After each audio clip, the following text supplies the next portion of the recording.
Hello everyone. ఇప్పుడు మీరు చూస్తున్నది సరస్వతి ఆకు. దీనిని సాంస్క్రిట్లో మండుకపర్ణి అంటారు.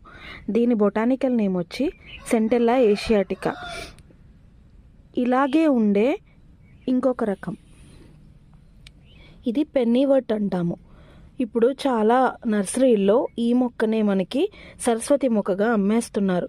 కాకపోతే దీనివల్ల మనకి ఎటువంటి ఉపయోగం అనేది లేదు. ఇది ఒక జస్ట్ ఆర్నమెంటల్ ప్లాంట్లా మాత్రమే ఉపయోగపడుతుంది.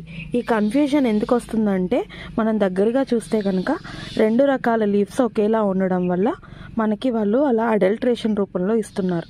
యాక్చువల్గా మనకి సరస్వతి మొక్క అనేది పిల్లలకి బ్రెయిన్ టానిక్లా యూజ్ అవుతుంది.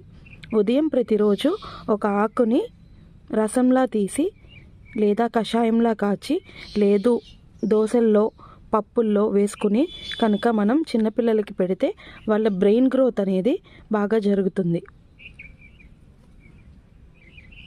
సో అడల్ట్రేషన్ తీసుకుని మోసపోకండి.